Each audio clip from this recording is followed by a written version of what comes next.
Hey, how's it going, guys and gals? Welcome back for our latest episode of the Insider Gaming News. Welcome, welcome. Today we're joined by one of our regular hosts, Captain Tutu, and Love Less Games here. Hello. What's up, everybody? Wow, that looks so cool seeing that. Oh yeah. So that's one of the things I was going to work on with this. So it's kind of cool. It keeps us, keeps it interesting. So it's not just same old kind of thing, Today you get a lot of different news to talk about. I mean, there's quite a bit of stuff. Like every week, it seems like there's just so much. Like last week, we barely could keep it in. we ended up running a 2-hour show just because of how much there was. Yeah. So coming soon, we've got a lot of different stuff that's coming this coming week. Man, this week is loaded. QuakeCon begins Friday, which I'm pretty excited about. We're gonna see a lot of cool stuff about that there. Doom Eternal Reveal.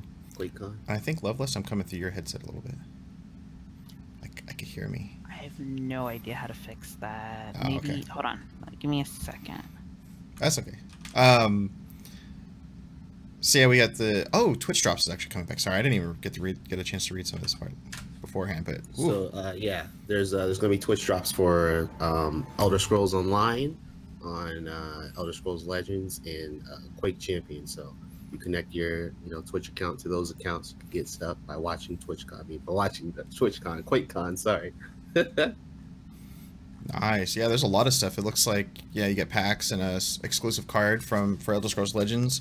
For Elder Scrolls Online, you get the Ouroboros crown crates and a wolf pet. The pets I'm not really a fan of. That's just me personally. Like playing ESO lately, I'm just like every time I see somebody with a pet, I'm like, put that thing away. Nobody wants to see it. Even if it's a cool one, I'm like, it's just.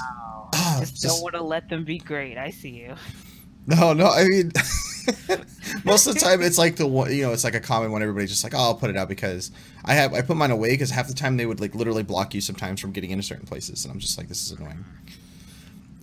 Quake Champions, they've got a cool emblem and nameplate, then a couple crates and shards, and a couple XP boosts, which is actually pretty cool. I like that.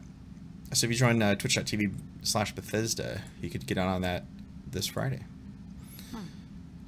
We got a bunch of big releases this week too for games. Oh my god. One of them is Dead Cells. The 1.0 release has been in early access for quite some time. I actually got a chance to play that at TwitchCon last year. That was a lot of fun. Really cool, like roguelike. It's good. We got Overcooked 2, and then the latest expansion for Hearthstone, the Boomsday Project, all coming on August 7th, which is actually pretty cool. EVO, the biggest fighting game tournament this year. Oh yeah, and then EVO is happening this weekend too. I saw a lot of the sales for that too. EVO, oof.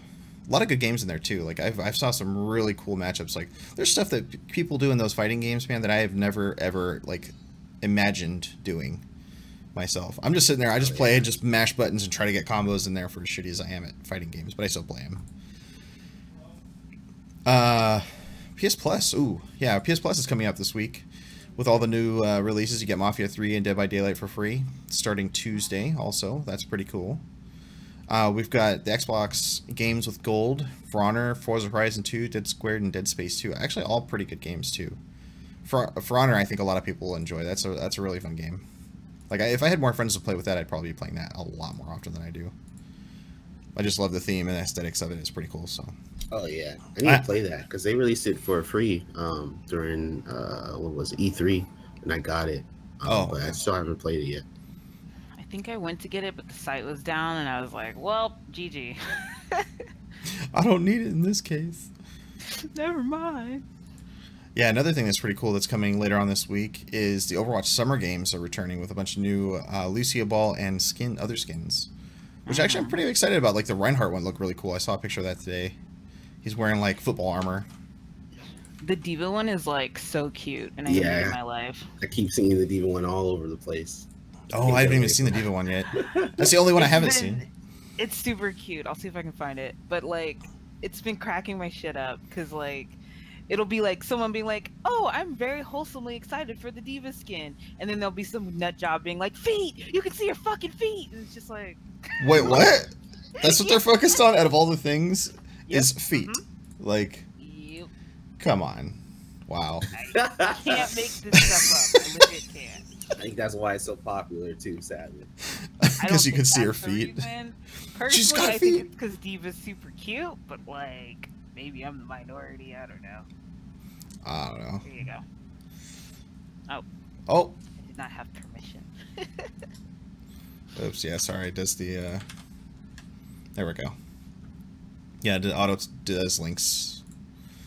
God, there's a lot of big stuff that has also happened this week, which I'm kind of Monster actually. Hunter World coming on. Oh yeah, that's right. And Monster Hunter World. Sorry, I skipped for some reason. Skipped that.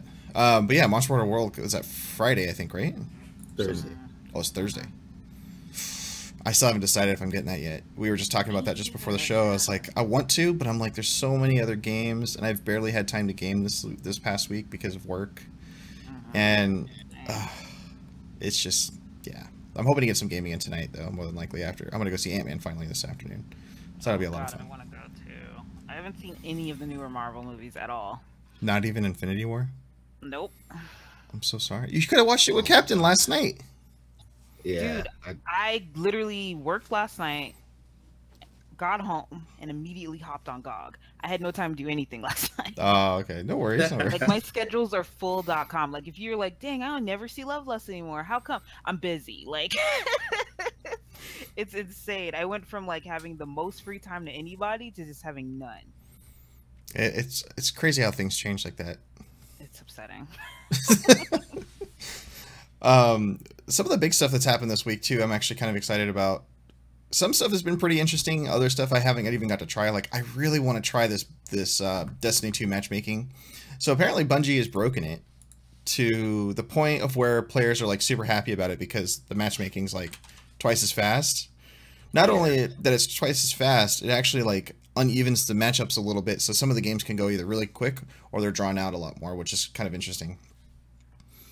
Yeah, it's really interesting. Like, I want to check it out, but I'm mostly waiting for the Forsaken update to get back into Destiny. So that's kind of where I'm at right now. Like, I've done the raid a couple times. Like, I don't care about getting the nicest gear out of it or grinding it every week to get the nicest gear out of it because I've got good enough gear to be fine. And doing another character just isn't really in my interest right now. So yeah, same here. I got it in Humble Destiny 2, but I haven't played it yet, so I don't really have an opinion on that. I mean, first time through is pretty good. Like, it's actually a cool little story, but it's really short in terms of story. I wouldn't mind checking it out. I just need someone to play it with because I will just get bored and stop playing. I mean, I'm trying to finish a hunter right now, so if you want to do a hunt, I could go along with you on a hunter. And the 3 hours a day I have free, I'll definitely look into that, sir. There you go. Because I actually do want to check it out. Soon, TM. Yeah, it's really fun, like leveling from 1 to 20. But as soon as you finish the campaign, and you're in the in-game stuff. That's where it gets really tedious and grindy and boring. Yeah, that's not really interesting. Yeah. I have been playing Diablo 3 though, like surprising myself a little bit. I'm even surprised for you. I know, right? It's just like I couldn't get past. I couldn't get the first time I ever got past, or actually I say it recently. I only got past level 16 for the first time ever in that game, because for whatever reason that game makes me want to fall asleep. Like every time I play. Yeah, it's legit Diablo 2, but like we upped the graphics a bit. Like, yeah. the story is exact same, the places are exact same. Like it's just not compelling at all. So like I feel it. It's just literally I have it up while I'm like watching someone stream when I get home and I don't feel like talking in chat and I'm just like mindless zombie killing things. Yeah, yeah, and the only way I got past level 16 was basically a friend doing rifts and then me just following along and looting everything. Which is the most boring way to play, honestly. Yeah, it was the only time I ever got to max level ever. Yeah. So that was its own interesting thing. Um, Cap, I'll let you talk about this next one here. Our good old update Sea of Thieves. Jeez, yeah, I barely stay in tune with this game anymore. But Sea of Thieves just released their Cursed Cells update. It adds like some news. It's their updates are so small and so weird, but it adds like some new skeleton enemies to fight, and then once you fight them and do these missions, you get like a new sales. That's it. Are you serious? Yeah, that's it. That's Wow. legit. So I was like, I got comfortable. I was like, okay, they finally adding content. It's gonna be good. Wow. Yeah, I think a lot of people are looking forward to their content updates this summer, but it seems so lackluster and like there's no effort really put into it at all. And this is supposed to be, if I'm not mistaken, this is one of the two God, stupid ads in this article.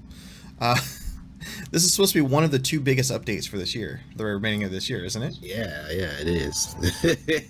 So I don't know what that says about them if they're only updates that are coming out or a few NPCs with they one added different skeleton ships, and then when you do the missions, you get like new like cosmetic cells and stuff for your ship. That's it. Wow. I'm literally underwhelmed by the amount that they're talking about in this. And it's kind of the same thing. Like we've talked about this in the past weeks, where like Sea of Thieves could really do a lot by just doing simple stuff to make their game more robust, like stats, tracking stats on your player kills and how many times you've died and things like that.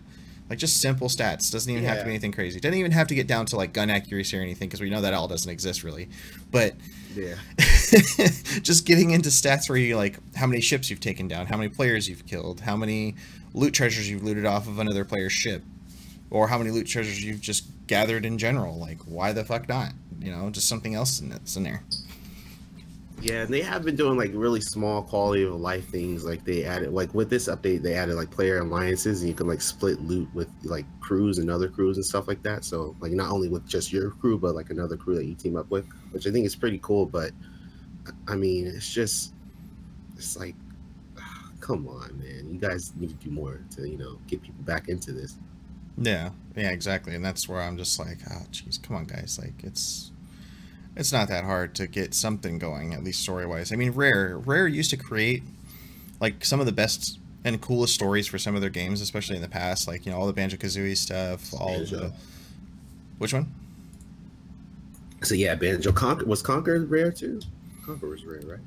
Conquer, yeah, Conquer I believe was Rare. Conquer had a great story. Conquer was the best. Dude, like Conquer is actually another one I wish they would bring back, because it was just so good. Yeah. I mean, plus it was just crude in an M-rated game, because of the fact that the thing would go and like get drunk and puke all over the place, and then go and like flash people and stuff just randomly just because he could. Yeah. Especially in the Conquer Reloaded or whatever it was that was on. God, I want to say it was N64 maybe even. Yeah, N64. That game was just too fun. Good old days. Mm-hmm. But yeah, going back to the Sea of Thieves, I'm very underwhelmed by it, and I think I said this last week. I'm actually kind of sad that I didn't get it on the Xbox Game Pass, because I bought it, and I don't feel it was worth the money now, even after all these updates. So I'm just kind of like, like, is the player base really going to survive if there's not a real, big increase, in content in the game? Because right now, giving you some extra sales, a few extra enemies to shoot at, it really isn't enough.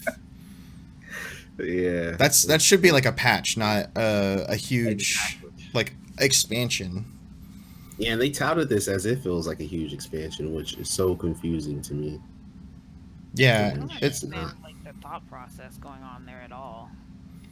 I don't get it either. And in fact, actually, there's a trailer I want to show off today. Let me see if I could download it really quick. Just give me just a quick second. And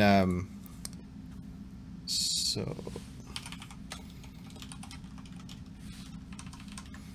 let me see if we can do it. Yeah. If you want to take up the next topic for GTA. just a sec, Captain, I'll get this Skipping past the one you're trying to do right now. Yeah. Okay, so this one was really interesting to me. Just that this game just keeps on trekking on. But GTA 5 nearly ships 100 million units to stores, and that's coming on the heels of Red Dead Redemption 2. It's granted it's mostly because of GTA Online, but this is still just crazy that there's so many players playing this game, even like 5 years after the game came out today.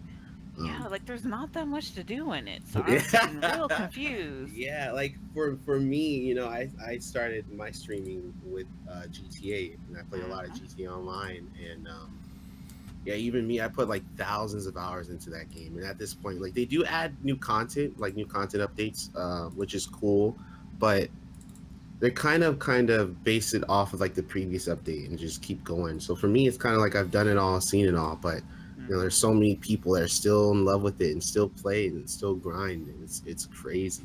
This game is 5 years old. Yeah, it like my issues with the game are more of I've had a couple of hard drive failures in the last couple of years. So when you uninstall the game and reinstall it, it doesn't like remember that you've played it at all. Like the online bit remembers your character, but the story mode you have to play through the beginning of story mode again. Oh, yeah. And it's just like I don't want to do that just to check out the online stuff, so never mind. Yeah, I don't like that either, because you do have to play like a pretty significant part of the story just to get to online. Like I think the only time that's ever fixed it is I guess through Steam, because you could do cloud saves with it and do that part. True. That's about the only thing that fixes it. I've only been playing through Steam, and it's never once back to my save up like that. Oh wait, did you enable it though? Because I think it's not turned on. Be. Oh, okay. Because I don't think it's enabled by default anymore. Most games I have to check and see if it's on there, and then most of the time they're not checked. At least for me, anyway. Because I was thinking about playing it again, because a friend of mine was like, yo, GTA RP is the latest thing that all the kids crave. And I was like, word? But, like, I don't want to play through the beginning again. Yeah, nobody wants to play through the beginning again. I mean, that stuff sucks. Yeah. But I'm really surprised, though. Like, I mean, GTA is really... I mean, Rockstar has done a great job about keeping the game alive, and I'm hoping that Red Dead actually has some kind of online aspect that people could just go ham on when they do it, and it also keeps the game going forever and a day and continually selling copies and things like that. So that's something I definitely hope for. Oh yeah, they definitely made it clear that that's like seems to be their main focus for Red Dead Redemption 2 is just online. But my hope and my fear is that like a lot of the GTA updates, like why I stopped playing mainly is because a lot of them are kind of samey. Like you'll have one that's like a biker crew, and you go out, do these missions, you collect stuff for like your different drugs you want to sell, and then there's another one where it's like you're a VIP. It's like sort of the same thing, but instead of drugs and stuff, it's like big cargo shipments, and you're kind of like it gets a lot of samey. So I really hope Red Dead it's like kind of diversifies that, and you do like different stuff with the like the online kind of structures of missions.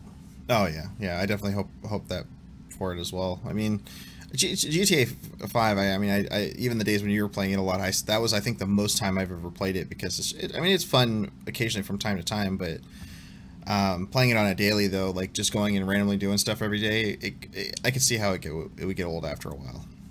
Yeah, apparently. I mean, like a game like that, you really get so much time out of it. Like I'm not kidding when I got like thousands of hours out of it. But of course, like everything, you kind of reach a limit. Like where it's like, okay, like I've seen it all, done it all. Especially since all the updates are kind of same. It's like, yeah, there's nothing really here for me anymore. Yeah. Have you had a? Oh, sorry. No, go ahead. Have you had a chance to look at the new nightclub update? Yeah, and that's another one where it is also kind of samey. With that one, the nightclub, like you go in, you buy a nightclub, and the nightclub stuff is cool because like they added like dance emotes you can do and stuff like that. But as far as like the business aspect, like how to get money, it's really passive. So it's almost like kind of boring because you just kind of sit and wait around for like your businesses to fill up and to get money. So other than that, there's like really not much to do.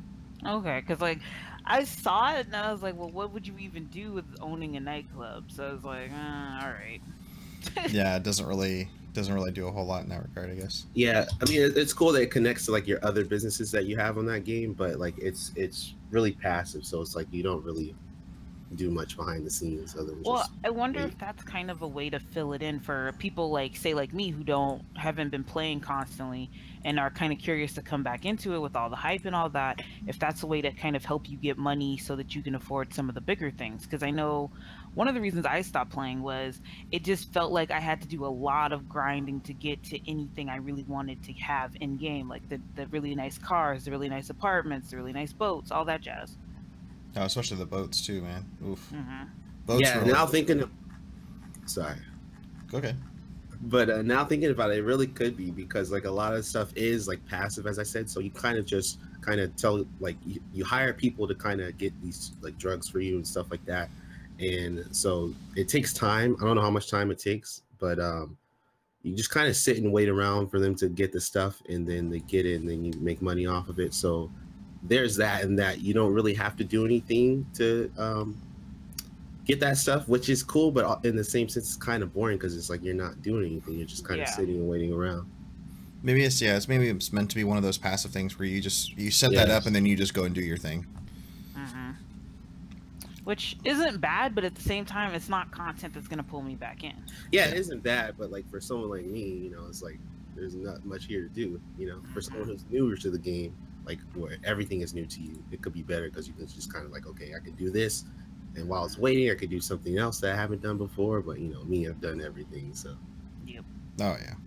So we have the team behind Life is Strange 2 actually released a trailer this week, and it's kind of confusing because it doesn't really give you a whole lot, but man, is it kind of jarring. We got a video for you to play right now. Let's check that out. Try that crumpet shop off Post Alley. Thanks, 303. Copy. Dispatch, I need to run a license check on that 10.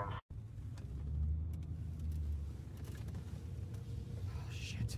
Officer Matthews, I've got a 1010 in progress. 1452 Lewis Avenue. I'm gonna need backup. Copy that. All backup available. It's gonna be all right.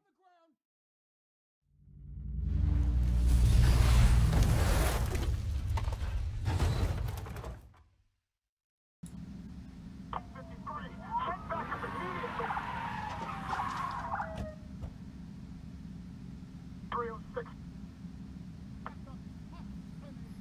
Just got Fusro Dodd. Yeah, so seeing that, it makes me think, like, so we got the first little kind of hint to it with The Awesome Life of Captain Spirit, or The Awesome Adventures of Captain Spirit, and it goes from this, you know, kid in a small town, it seems like, out in the middle of the Midwest, like in Minnesota or something, and then you come to the trailer for this, which is supposedly in the same game, and this guy's freaking out, and then all of a sudden, yeah, it looks like he just basically got Fusro Dodd back, with a bunch of stuff that came out of the house and everything too. There's like debris and everything everywhere, and I'm just like, what? So I guess when it comes to time to it, August 20th, we'll get to see more of what's going on there, which I'm kind of excited for now, actually. yeah, that teaser was really cool. Reminded me a lot of the movie Chronicle, but I'm interested to see like how it connects with the Awesome Adventures of Captain Spirit. That was really cool. Oh yeah, and it's funny because the first time I played through it, I cut it short on accident. Like apparently there's like 2 hours of gameplay in it if you complete all the objectives and stuff that you get. But I talked to the dad early, which I didn't know was the end portion of it, and then it finishes off for you. So I had to go back and actually try it again, but that was pretty interesting to see. Yeah. The Nintendo Switch actually is getting some pretty good tractions, up to almost 20 million in sold units. It moved 1.88 million more units than the last fiscal quarter, which is pretty interesting.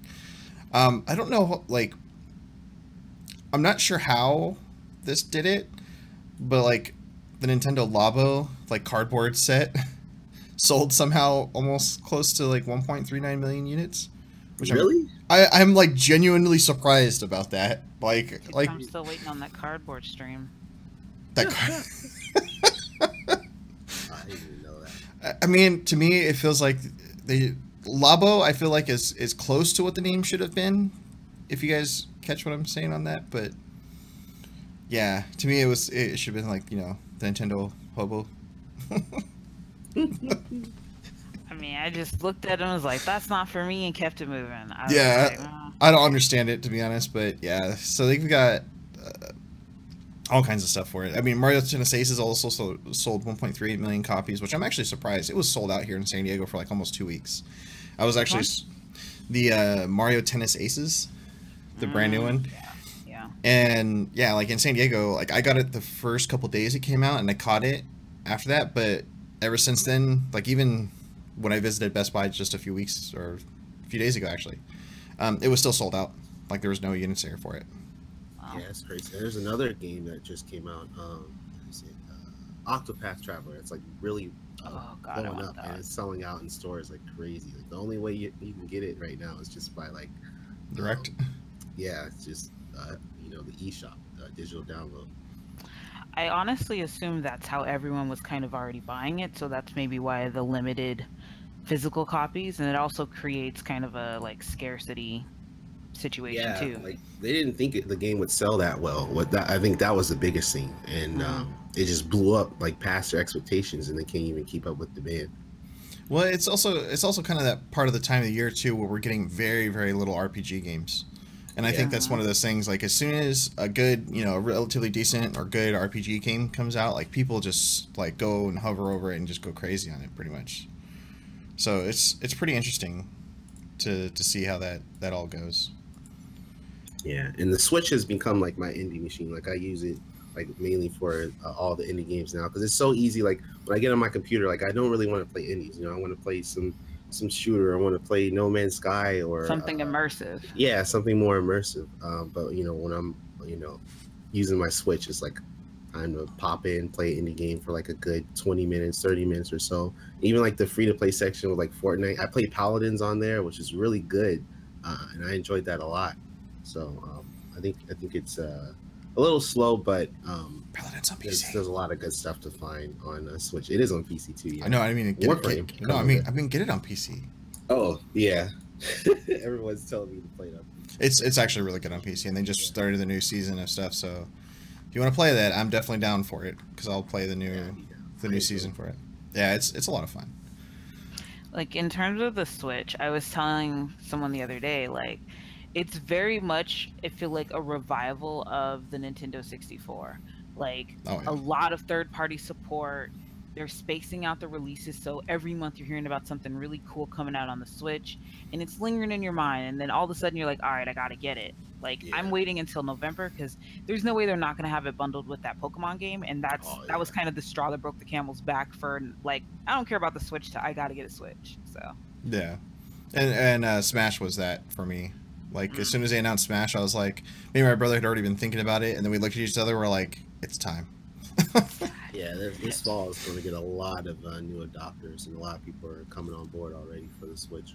Well, yeah, and it's kind of funny that it took the sacrifice of the Wii U to get there, but I'm finally glad they actually have a console that kind of caters to both of their audiences, so to speak. Because I've noticed since the Switch came out, they've slowed down on 3DS games as a whole. Yeah, a lot of games that were originally 3DS releases in Japan have now been Switch releases here, which has been upsetting to me because there was a lot of games I was really looking forward to picking up on my 3DS. So now I have to get a Switch. Yeah, like I've genuinely thought about selling my 3DS before it dives here soon. Because I'm like, now 3DS is they're still trying to pump life into that thing, but man, like the Switch is just taking over for it. Better graphics, better battery, better controls. The fact you could share it with multiple people even on the go. It's just too good. Like if some kind of miracle happens and I get a Switch before I go to TwitchCon, I'm bringing my DS and my Switch. So it'll be a good time. But yeah, like it's probably going to end up replacing my 3DS. I just wish, kind of a side note, you know how the 3DS you can connect to people, you could do like all the, what is that thing? Whereas they have like mini games where you just bring in your Switch and keep it on like your 3DS, you keep it on sleep. You could like get people to play like these little mini games with you and stuff and unlock different things. Like I wish the Switch had something like that to kind of, I know people take it everywhere they go anyway, but to kind of promote it more to like take it with you on the go to do like unlock exclusive things in this game or in this mini game or something like that. That'd be really awesome. Yeah, especially where They you could adopt where that you for could go to conventions and they had like they knew a big convention was coming up, like San Diego Comic-Con a few years ago when I brought my 3DS. I purposely charged it before I left so I could put it in sleep mode and walk around the Nintendo stuff. And you would go and like become friends with like, you know, 100 people, or no, wave at 100 people, I think is what it was. So you actually made all these contacts, and if you hit like certain milestones during the convention, it would give you like special badges or even like credit in like store and stuff like that. So that was pretty cool. Yeah, I wish it had something like that. That stuff is really cool. I feel like the Switch and the DS will eventually be one. It seems like they're eating each other's audiences. I think the console would be perfect middle ground, something you can actually carry. Hey, Couple Robots, how you doing, man? I agree with that, because one of my big reasons for not wanting a Switch is when they originally launched it, they kind of launched it as a home device you can take anywhere. And I was like, I already have a 3DS. I don't need this.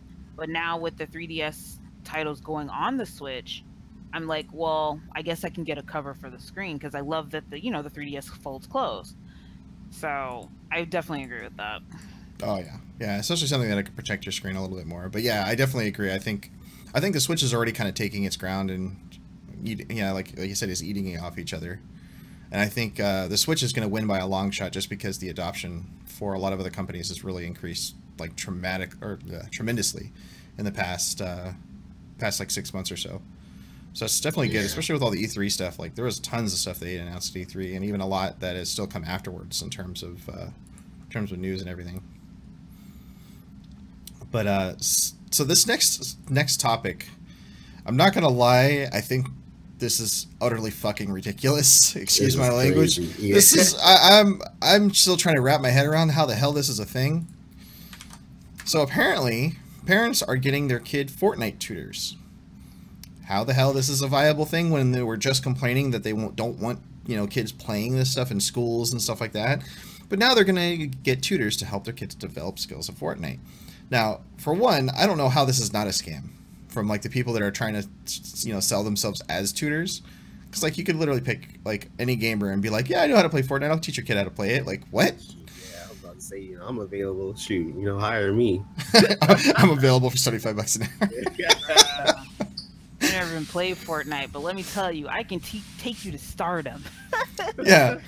Like these coaches are typically found on social media contracting sites. One site claiming it's hired over 1,400 coaches since March. And an 18-year-old professional player from Utah finds the situation odd. My dad would never pay me to take video games lessons, he said. He's like, I can't even take this article seriously, but it's been all over the news this week. There's no way we couldn't talk about how stupid this is. But I do have a question, though. So are the people that are actually hiring these ridiculous tutors, are they going into it with the mindset of my kid wants to be a, Fortnite elite player who does tournaments? Or is it just little Billy wants to get good at video games, so I guess I'll buy him a tutor? That's really the question, right? There's different reasons for it. Like there's another article. I probably should link that one to kind of explain it in more detail. There's like one scenario where there's parents hiring tutors because their kids are getting bullied at school for not being good at Fortnite. It is like them wanting to get their kids better, maybe on like an esports level, and also like parents even want to learn how to play the games for themselves to kind of bond with their kids even more, which I like that one. Okay, I like that. I think I see the site on the Guardian right here that's explaining it a little bit better. Because like any idiot can start up a company and be like, yeah, we'll tutor you and blowing your nose, whatever. But like the real thing here is people are actually apparently taking advantage of these services. So what's kind of the driving force?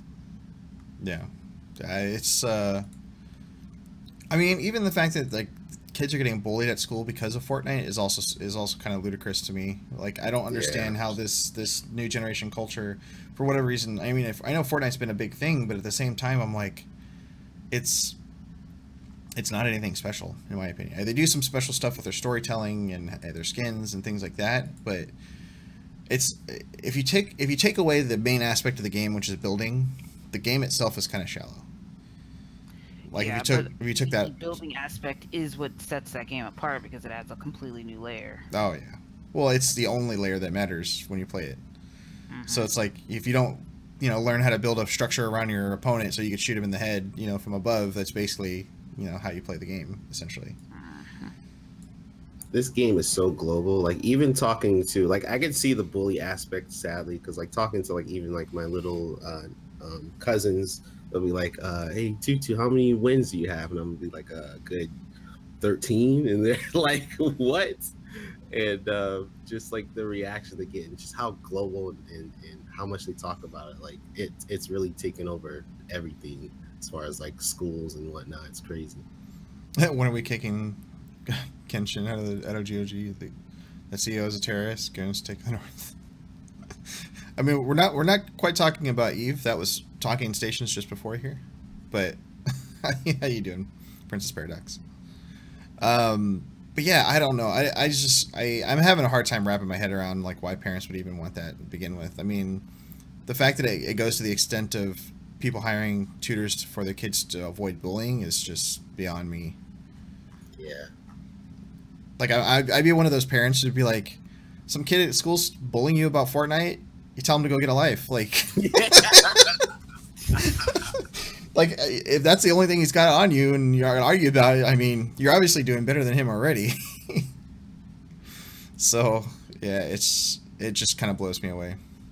It's such a weird landscape from just like a parenting perspective too. Like, not that I have kids or anything, but like when we were in school, like the internet was kind of just becoming a thing, and now it's like a full blown kind of unchecked thing. So it's like, how do you even navigate that in a not even tutoring your kids in Fortnite kind of way?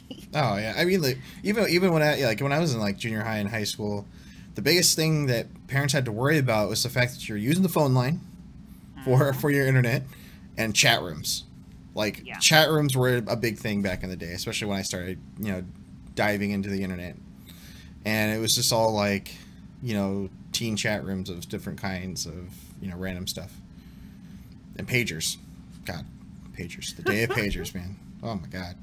And I'm sitting there thinking, I'm like, man, my childhood was like so simple. Like even in the part, like the cusp of the, you know, new technology era, like it's relatively simple compared to how kids are growing up now. It's just crazy.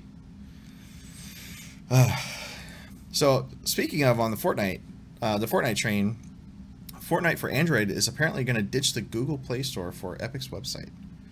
So that's kind of interesting because they're basically bypassing Play Store's 30% cut, which I didn't even realize it was that high.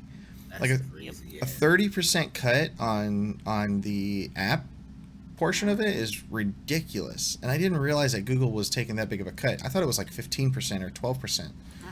That's why most of the Google apps have so many ads in it. If they're free, it makes sense. They got to have some kind of thing for it.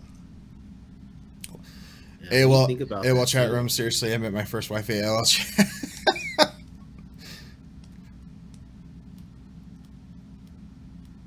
When you think about that, I was about fun loving Game Storm and talking about it. Oh yeah, Google Play Store is pretty bad though. I mean, it doesn't have the same, like, it's funny. I grew up in the mobile era with Android, and I absolutely loved it, especially at its inception.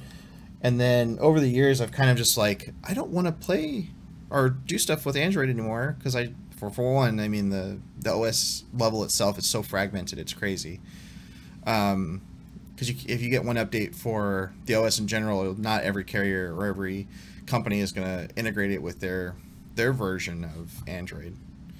Versus like now I'm just an iOS person. I mean, but it's the same thing, like iOS versus Android or Xbox versus PlayStation or, you know, all these other different rivalries. It really depends on, it's always up to player preference. Now, of course, we go back to the same thing of like PlayStation. The only thing they've got on anybody else right now is some of the timed exclusives. And that's pretty much it. Or even direct exclusive content for some of them, namely Activision and their bullshit. And it was funny, like, I was wearing, doing a ring yesterday, and I was wearing my Twitch shirt during it, and I had a guy just talk to me for like a good 15-20 minutes about how bullshit Destiny and their DLC bundles were, and I'm just like, wow, I'm not the only person in the world that thinks that, of course. If you buy a business Twitch shop, you pay way more. Detroit. Being connected meant you were a geek in the 90s. Now being connected means you're not a geek. Oh, Not being connected means you're a geek. Oh, okay. DSL is now what full game was. Oh, exactly, yeah. Weird. Sir Newman, how you doing? Welcome. What are we talking about? We were talking about how Fortnite mobile on Android is actually going to be skipping the Play Store because to avoid their 30% cut and that. But man, and this is another one I'm actually pretty happy with. We've talked about it the past few weeks, which is No Man's Sky pulling in 100,000 concurrent players on its first and even second weekend, which has been pretty crazy. Yeah, that's insane. Just seeing this game's rise, like even on Twitch and seeing people embrace it is just been awesome. Oh yeah, I mean, I think even right now, yeah, it's like it's still in the top 20. It's 20,000 viewers in No Man's Sky now, which says a lot in terms of how much people are really enjoying it since its resurgence. Especially like you could go and get it for up to 50% off on 50% off or more even from Humble Bundle, especially if you're a Humble monthly subscriber, or you go to get it from Green Man Gaming, which is also pretty cheap, or you get it on the consoles for their normal prices. That's really cool. So it's almost like half of where it started when it initially launched back in 2016. I remember that launch was just so horrible, and as Prince says, like it's come so far to where it is now. Like that's like honestly, that's the only game like I can think of like I just want to play so badly even right now. It's so fun. It's so awesome. Oh yeah, I mean even I finally fixed like the ship that we found the first night I came back and started playing with you. Yeah. Was that fighter, that 23 slot fighter we randomly found, and I finally fixed it to the fully fixed and equipped and everything else, and I'm like, man, like that felt good to achieve that, you know. It was pretty cool. But yeah, I do. Prince said you have to hit the nail on the head with it though. Like I felt super lied to hardcore when they released it, and like nothing was there. Yeah. Especially like what was it, the first 6 hours? 2 players found each other in the exact same planet, exact same location, and they're like, we can't see each other. What the fuck? Where is this multiplayer shit you were talking about, guy? Come on. Sorry, Lo, go ahead. Oh, I was gonna say just for me, I didn't like get the game when it came out because the hype was too big, and for me, if hype is too big, I just kind of want to sit back and see what's the what. And so I ended up picking up the game when they had one of the base building updates, and I was like, okay, this is decent, but it's not like compelling at all. And now with the recent updates, I feel like there's always kind of something for me to actually do. Like I want to kind of see what's on this one planet, and I don't necessarily feel the need to explore other planets, but when I do, I know they're there. So it feels like a more fleshed out game now, definitely. Oh yeah, by a long shot too. I mean, it definitely feels so much better than it used to, and it makes me pretty happy to actually be able to play it now, basically just because of that. And I really like it though, like because there's just a lot more to do. There's actually a story to it. There's unlockables. There's quests. There's all the different little things you could get normally, but it's pretty good. Trying not to buy any hype. I remember how Minecraft did. I did Minecraft like before 90% of the stuff was there. Oh yeah, and Minecraft is another one that just kind of came back and did crazy for a long time. And I think now with Fortnite, it's finally caught, like, the hype around Minecraft is kind of going down. Although I know a lot of really young kids love Minecraft for whatever reason. On to our next topic, Call of Duty Black Ops 4. How does everybody feel about it? Seeing some of the PlayStation 4 beta weekend stuff on Twitch and everywhere else this weekend. How do you guys feel about it? I didn't get to play. You got to play it though, right? Yeah, so it definitely has. It's definitely Black Ops. Obviously, there is no jetpack and super boosting up in the air and doing some wacky stuff and running on the walls and any of that bullshit, which is pretty cool. My only real complaint, like genuine complaint about it so far, is the super long electro slide like across the damn room. Like you could start this slide and like 12 feet later you finally stop, and you can't like preemptively stop it either, which is kind of weird. So like as soon as you start a slide, you're like, well, all right. Oh, there's the objective. Oh wait, I passed the objective. Ah, god damn it. Because I played Domination. I pre-ordered it just from Amazon. I guess I did it too late. I was hoping to get my beta code, but I'll just wait for the PC beta. But for what I've seen, it looks pretty cool. I do have problems with that slide though, and I know there's other issues within the game that they're working on and fixing, which is good. But damn, that slide is crazy. They need to nerf that so much. Oh yeah, yeah. The slide is just. Ooh. You're playing it right now. I love it. Yeah, like robots. Do you feel like it's bad in terms of that slide? Like, how do you feel about that? So out of touch with games. No, it's no worries, Sir Newman. That's what we're here for. We try to bring you guys news and updates and random stuff that a lot of people don't really just generally talk about. I guess on kind of one sitting, so to speak. Also heard there are some balancing issues with some of the specialists and their abilities too. Yeah, they shortened a little with the update yesterday. Oh, okay. I only got to play Friday night. Octopath Traveler was a huge letdown for me. Oh no, I've heard nothing but good things about it so far. So yeah, that's surprising. Prince, what was your problem with it so far? Oh, there also was a balance update. Okay, that's pretty good then. I was sad that none of the stories tied together. Oh, I could see that being a problem. Unless they're meant to be like their own little unique set of stuff.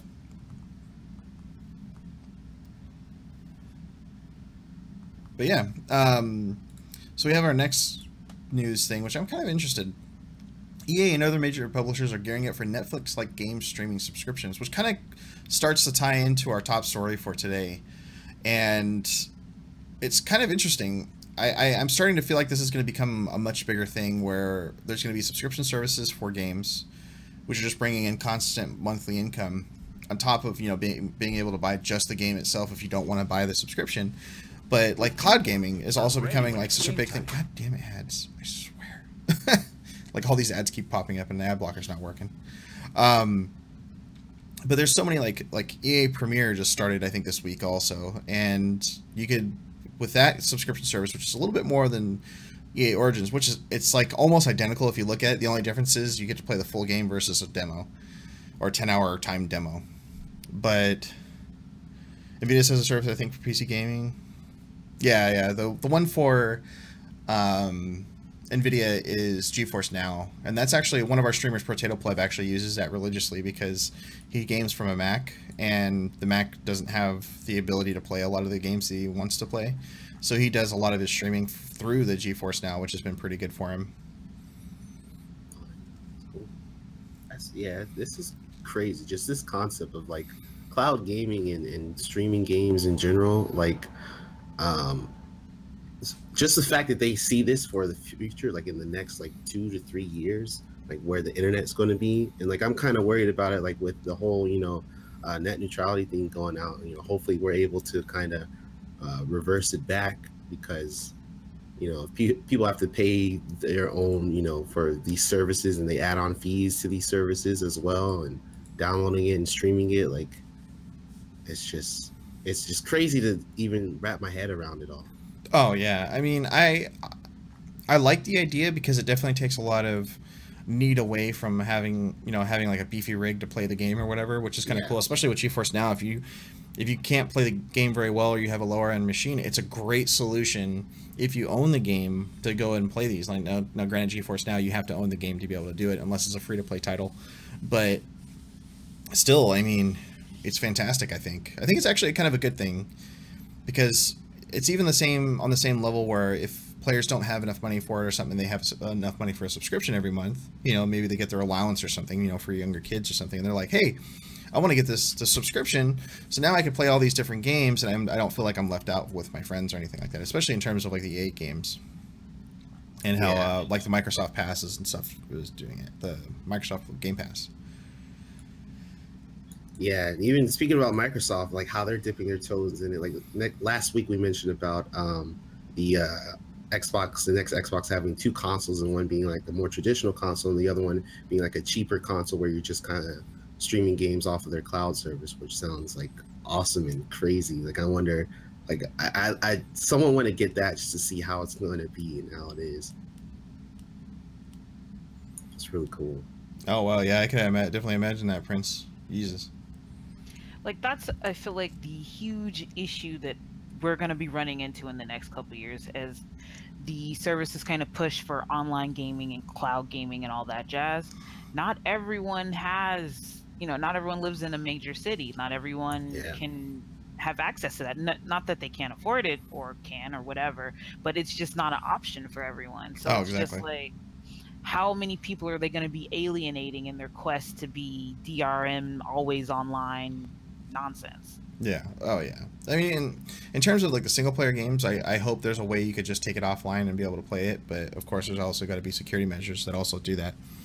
So that's definitely its own interesting thing into it. But I'm really digging the fact that a lot of stuff is heading towards cloud, where it's going to really also push hardware companies to also come down in prices to some degree too. Especially, Oh like, yeah. I feel like Intel for the past couple of years has really kind of gone off the rails to a degree, because they keep releasing these side upgrades to platforms that we don't need. Like, instead, give us a platform that's actually an upgrade. Like, AMD I think is finally doing a fantastic job, finally like putting a lot of really hard pressure onto Intel for, actually coming out with something great and also at a good price that players could even afford.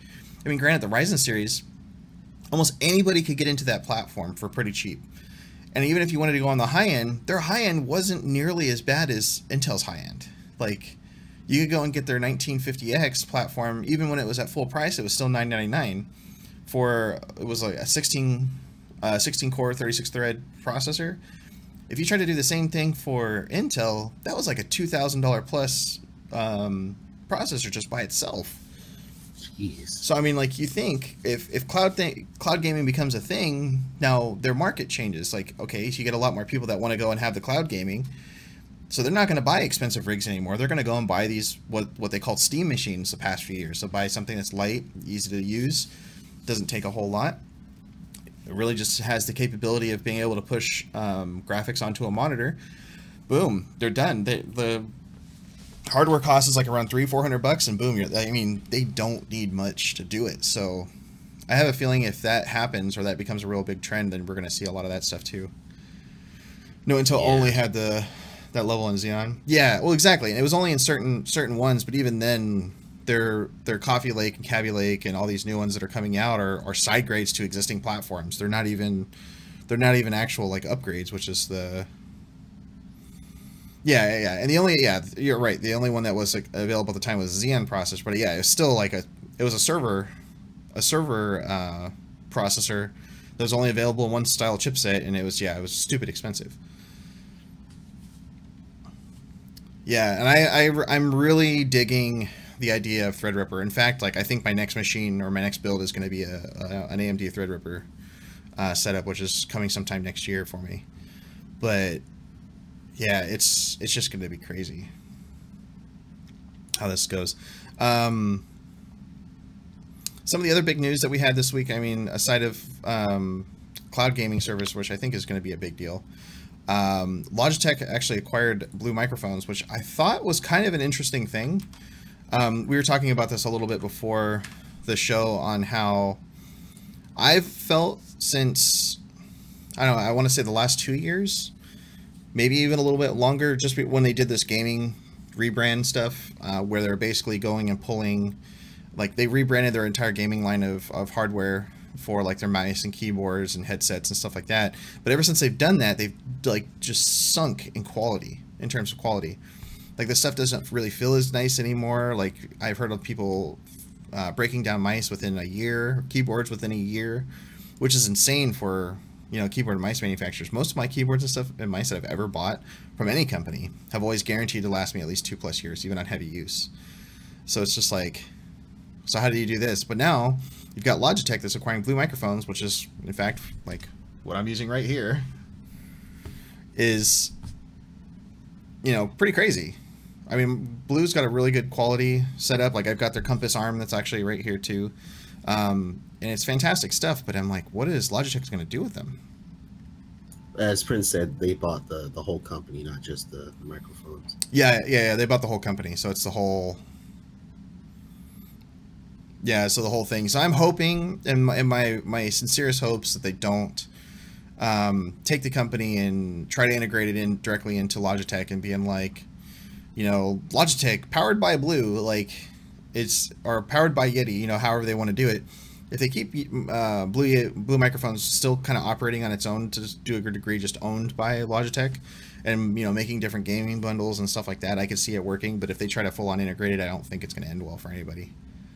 Yeah, I think so. I told you, I feel like they really acquired them because they're lacking in those departments as far as their headsets and their microphones, and so them acquiring Blue to me is almost like filling in their gap of what they can't do. Well, and that's some of the things I've talked about too. Is like they already offer stuff in terms of like for like streaming bundles now, keyboard, mice, webcam. Now they're just like, okay, well now we've got a nicer set of headsets and great sets of microphones now, so now we can include that all in like their big bundles of stuff, because it seems like where hardware's going too. Like even what we talked about last week with Corsair acquiring Elgato, or 2 weeks ago, Corsair acquiring Elgato, and that was kind of a big deal too, because Corsair's really digging into the streamers market with things like that, and then that's all Elgato's been doing now, is just that basically. Same thing happened with Alienware. My first interview last meal was 3 years. Great build quality. Dell Area 51R6. I saw many problems with build quality. I ended up returning it. Yeah, and that's the thing. Same thing with Alienware back in the day. Alienware was a very good, reputable company at one point, and then when Dell acquired them and just turned them into garbage, basically, it killed that company. That company used to be so good. The warranties were great. Everything after that, it was just a tragedy, essentially. Another sad set of news, which I don't know how sad it is, because I don't know how many people actually played it. I don't know many people that played it genuinely. Gigantic finally set its sales at the end of July, which is last week, and or actually earlier this week. Yeah, earlier this week. And yeah, PC and console servers are finally gone, which is a sad and unfortunate thing to hear. But we talked a little bit about Origin Access. It actually came live in terms of that. The only other thing I think we could talk about left is probably the flash sales might be returning to the Steam sales and stuff, which I was excited for them back in the day. But at the same time, the guy who wrote this article actually had a really good point that most. Oh yeah, I heard GameFly itself was shutting down entirely too. I forgot about that. Really? Oh snap. Yeah, so GameFly I think is shutting down. I don't know if it was just their let me see if it's on there. Oh, it's a game streaming service only. Yeah, well I mean that's essentially their company. So but yeah, that's another thing that really was kind of big too, that just happened 2 days ago actually. Video game rental service will shut down its digital streaming arm at the end of August. The company will continue to process disc-based games rentals through mail, which really kind of seems like an old, archaic method, just because it takes days to get it and most people want it faster than that. Which really makes sense. It doesn't make sense. Like, why didn't they do that the other way around, where they shut down the mail service and kept the streaming service? Like, it's kind of weird and how they do that. But yeah, here's the article for the Steam sales returning. The guy makes a lot of really good points in that too. Whereas basically, if they chose like the 6, 8, 10, or 12-hour lengths, or the developers chose that, you basically wait for those sales. You don't wait for the main part of the sale, which is okay. But yeah, I don't know. There's good arguments on both sides for it. I kind of liked it personally when it was the other way. I liked it too, but I can definitely see that being like a problemsome thing as well. Yeah, I mean, because if you go and bought it and then you saw it on a flash sale, it kind of makes you feel like shit. You already bought it. And it's not like you could go and return it and get a refund in time to be able to get it, you know? Yeah. So it's definitely kind of tough in that regard. But I don't know. Any final words on some of our topics today, guys? I think we covered quite a bit. Yeah, it was a lot of info. It's like that straight injection of, gaming news for the week. And even then, we still had to cut some of it out because there was so much this week. Yeah. So just a heads up, guys and gals, this is actually our last week of the INNsider on Imperium News. Next week, we'll be on our new channel, FatBTV, which is our variety gaming channel. If you guys haven't checked out FatBTV, we just announced the article yesterday. So we're actually not going to be here on Imperium News. We'll still be pinging out on Jabber and everything for when we go live. Same thing with social media. Social media is actually going to be doing a big thing. So if you guys haven't followed us on social media on FatBTV, there's also that as well. But myself, Captain Tutu, and the rest of the Variety Gaming crew is also going to be mostly on FatBTV, which is still part of the Imperium News Network. It's still run by us and managed by us, so we'll still all be there as well. Imperium News is also focusing a lot of its stuff in terms of gaming to just EVE Online. So here on Imperium News, it'll be just strictly EVE Online talk shows, EVE Online variety streams. We're even working on some new content that's coming soon to you guys for it, so it's going to be a lot of fun. So, yeah, the Goonswarm B is coming to our very own variety channel called FatBTV. So if you guys haven't checked that out, definitely do so. I believe. So if you guys want to check out the press release, also that is also there in the chat. You can check it all out there. But yeah, I think we're good for today. What do you guys think? Seems good to me. Yeah, good show.